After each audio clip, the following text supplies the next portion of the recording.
I'm Robbie Consing, the visual consultant for Pearl Harbor and the storyboard artist as well.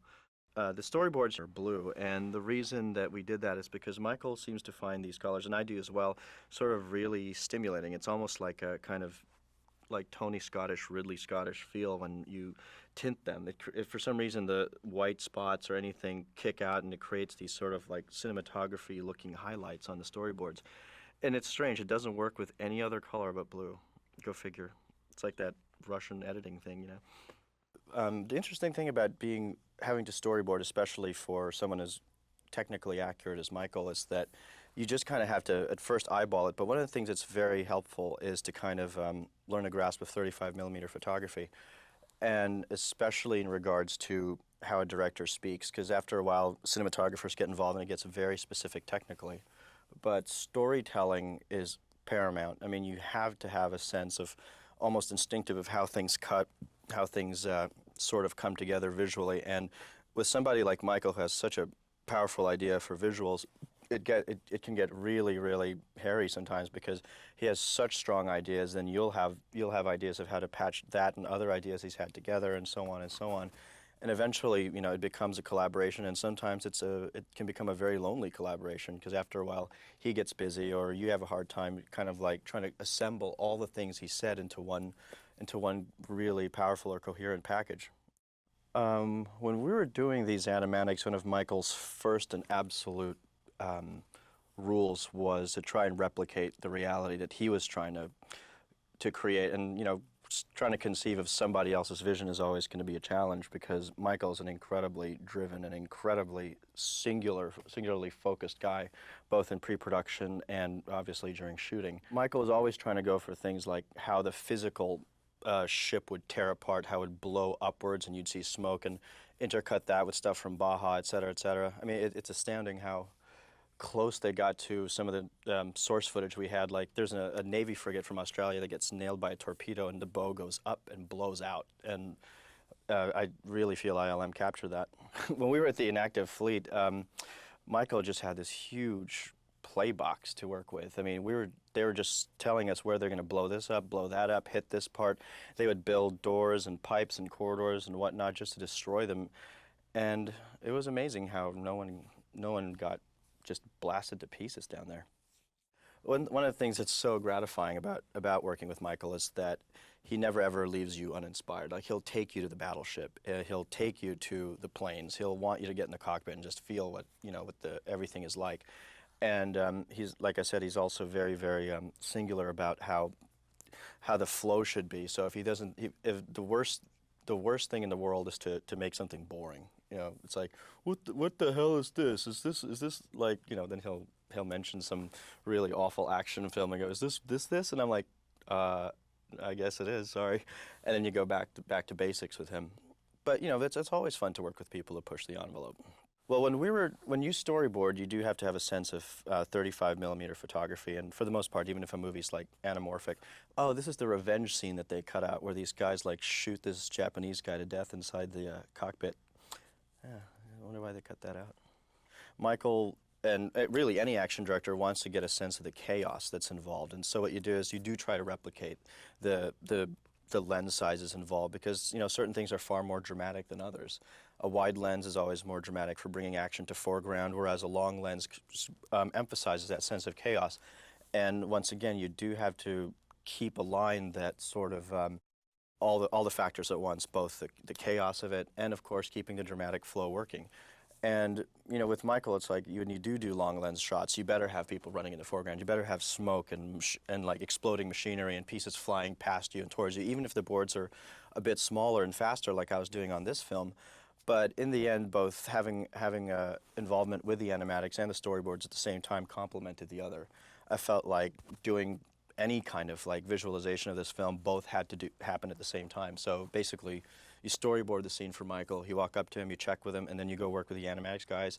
And then halfway through the day, Michael checks in, tweaks things here and there, then you finalize it, render it overnight, and suddenly you have a blueprint of the film that was I mean, the technology for this stuff I don't think barely existed just 5 or 6 years ago unless it was very expensive circumstances. Certainly time-wise, it would have been a pain in the ass. Years ago, I was actually I was a film student, and I was working as a movie theater attendant. And I'd always loved films and books like The Making of Empire Strikes Back, The Making of Star Wars, were like a huge inspiration for me to draw. And I'd never really pursued it seriously until one day I just worked as a PA on a movie set and I saw these horrific looking storyboards and I thought, crap, I think I can do that. And mine turned out to be much worse. But after a little bit of practice, I started going to a UCLA extension, and some guy there recommended me for a job working on a movie called Guilty by Suspicion for Irwin Winkler, and that was my first job. Later on, the guy called me up and asked me for $50 for that recommendation a year later, and I had to mail this guy a check for $50. I can't believe he did that, actually. And that's how I got into storyboarding, and eventually I did Bill and Ted's Bogus Journey and so on. That was, I think, the first major visual effects film I did. And then, of course, the great Super Mario Brothers. Here's the...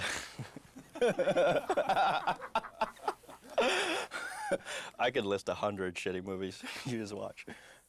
We had a great visual researcher named Mark Polanski who was involved with the film, and Mark used to compile photographs by people like, I guess, Steichen, did I pronounce that right?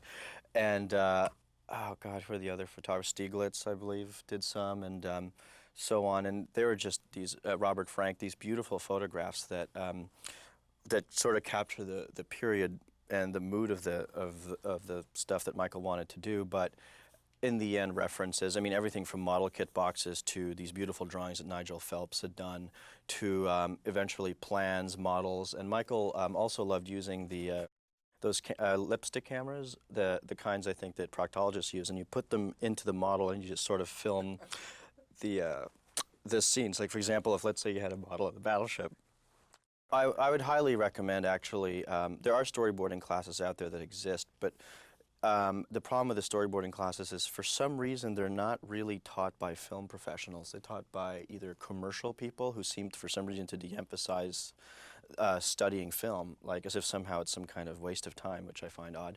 Or they tend to focus too much on the storytelling and not emphasize, because a lot, I hate to say it, the majority of people who take these classes sometimes aren't taught how to draw. So you either have people who really know how to draw well but can't storytell, or even worse, people who can storytell but can't draw.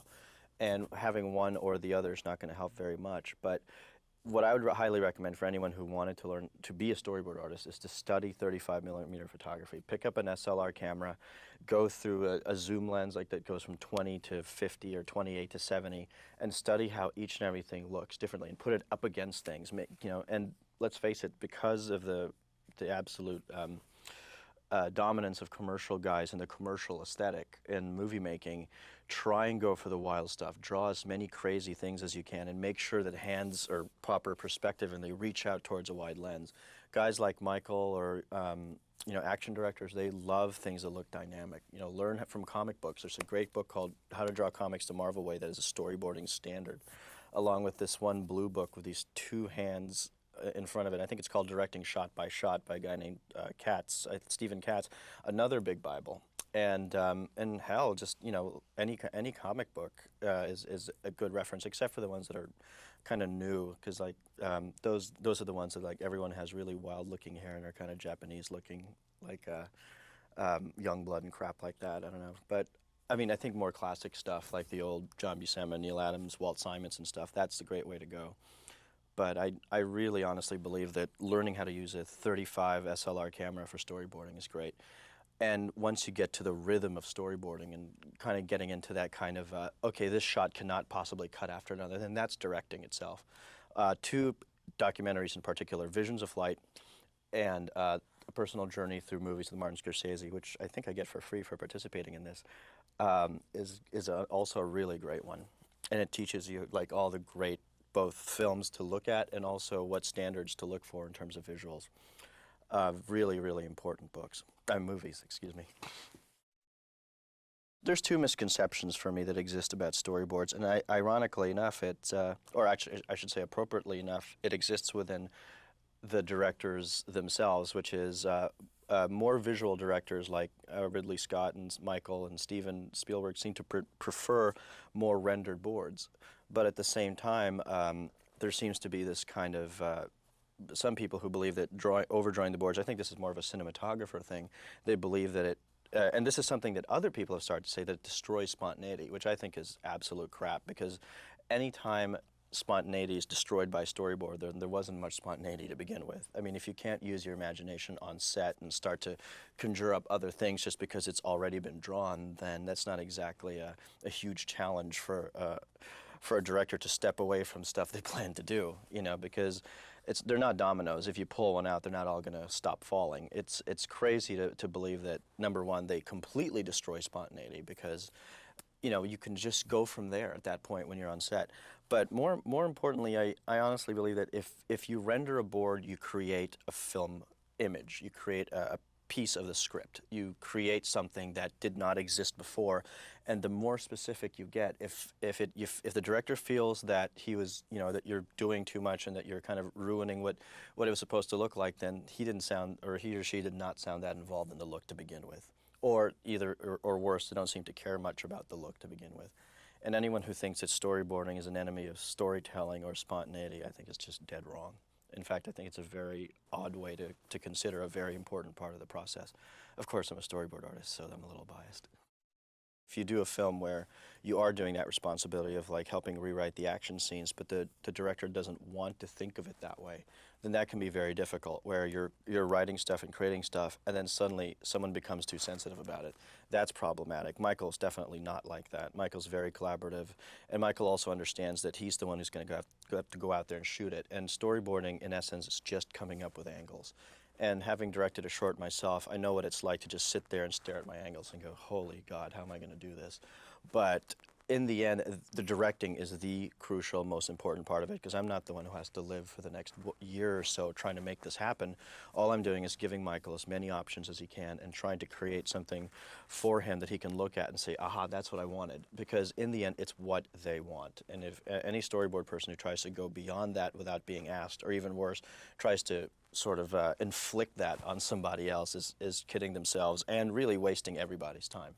And something like a movie like this that has such an enormous scope, you know, you don't really have much time to waste, and that's why I think animatics are actually going to be a huge and very, very powerful effect on pre-visualization. In fact, I think it will be the future of pre-visualization, but I don't think you'll get away from just a simple act of drawing out storyboards, because you just cannot escape that.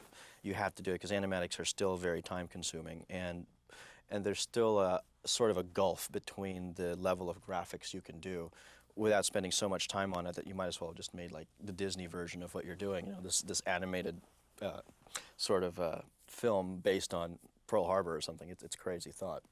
I have to say that the storyboarding process on this, I must have drawn literally thousands, probably at least 1,000 frames easily, but I didn't start storyboarding it seriously all the way through until almost like a month or two before shooting. And when I went to Hawaii, I was definitely like, you know, running up battleships trying to catch up with Michael, because the animatics were paramount before we started. So I was helping supervise that and also drawing at the same time. So I jumped from desk to desk, both drawing and working with the guys. But the guys were fantastic, and they certainly knew exactly what to do, what they were doing, and were familiar with this kind of intensive a process. But in the end, I had to storyboard everything very quickly, and as you can see from these frames, they're very small and very blasted out, because, and also it's, when you draw like this, it's kind of fun. It creates this level of like spontaneity. It creates this level of sort of intensity, because you're just trying to get the shot out, and there's a nice flow to that, and you're almost drawing to edit the way a director would shoot to edit.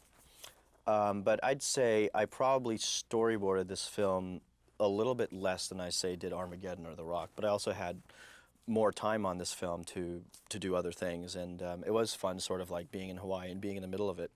I remember our first day of filming, I think the first shot of the day was the first shot that you see in the ads, which is like this woman hanging her clothes and these planes coming by. And Michael, literally right after we did this Hawaiian blessing, which I think went for about 4 hours, we got into these cars, and literally it was like a student film. We're driving around, and I had this pad with me, and I was getting really car sick, and Michael was in the front seat, and we're driving from place to place shooting literally one scenario after another. And one of the things I recall about that day was this one plane flew so low, I thought it like clipped the tree above us.